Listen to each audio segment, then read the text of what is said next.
Hi, I'm Gerardo.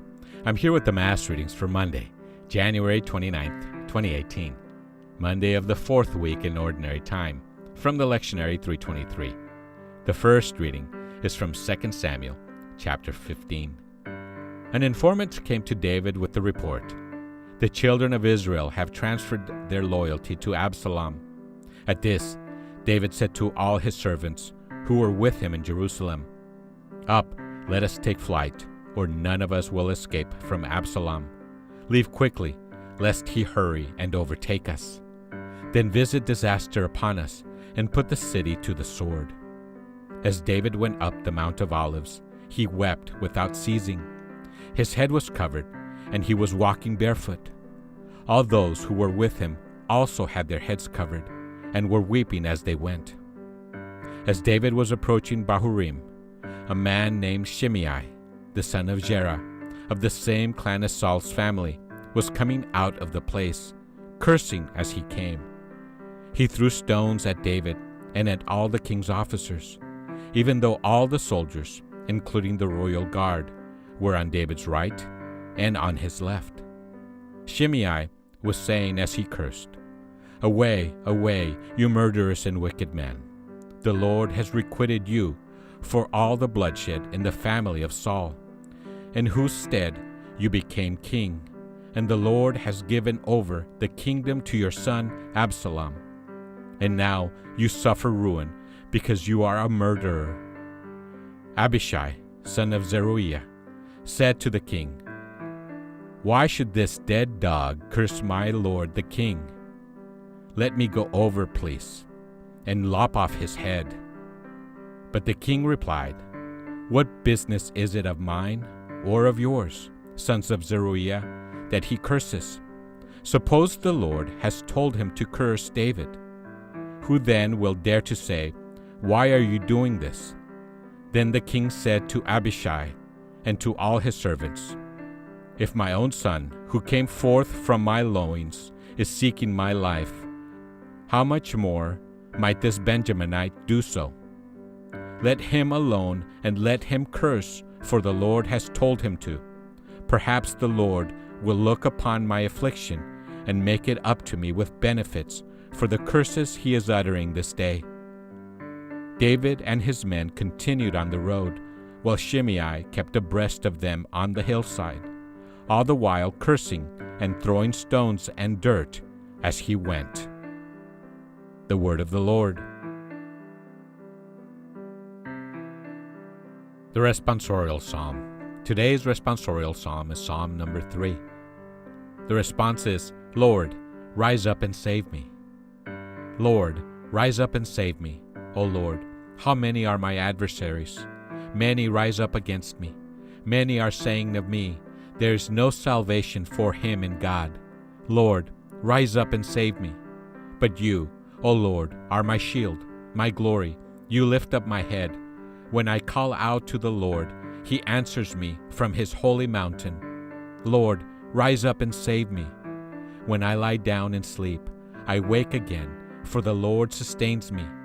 I fear not the myriads of people arrayed against me on every side. Lord, rise up and save me."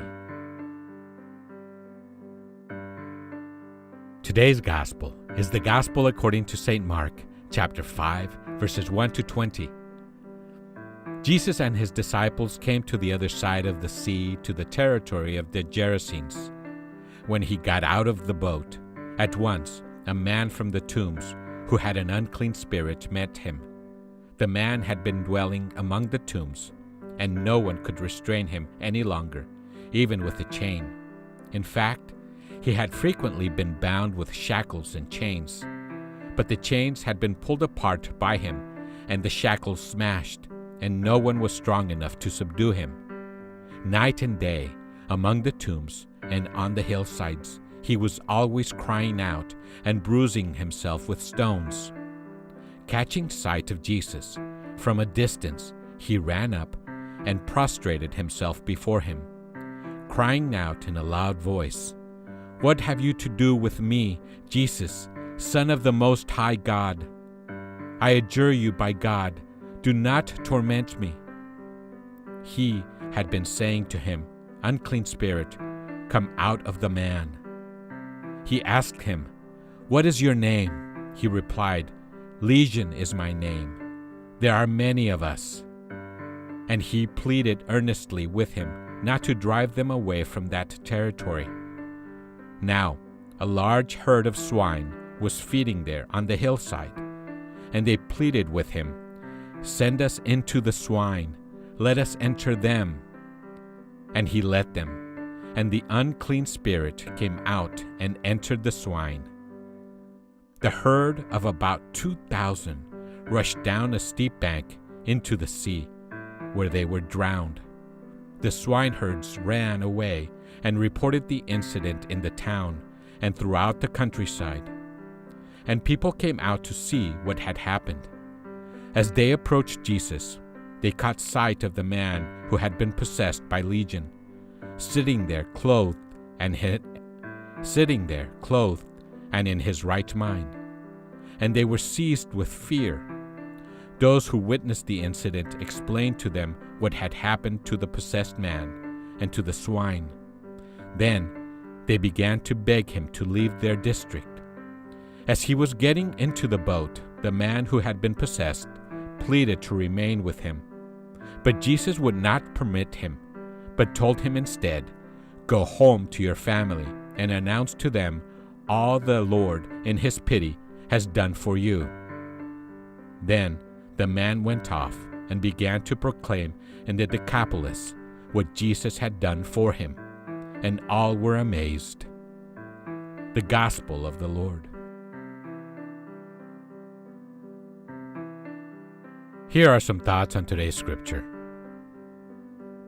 Mark describes the first exorcism performed by Jesus in pagan territory. It is a strange and baffling story. The possessed man is the most violent we meet in the gospel, and is in the grip of not just one, but a legion of unclean spirits. Yet, this legion recognizes who Jesus is and even bows down before him.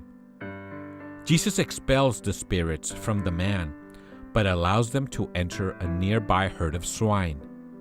These then rush headlong into the Sea of Galilee and are drowned. The locals, perhaps not surprisingly, ask Jesus to leave their territory. How might a person pray with this gospel? Remember to keep your attention on Jesus as he exercises his power over evil spirits. He is revealing who he really is. That is the main point of the story. And if you find yourself uncomprehending or disturbed by some of the details, bring your reactions to Jesus and ask him to enlighten you. He is the source, not only of power, but of compassion. Thanks for listening. Have a blessed day.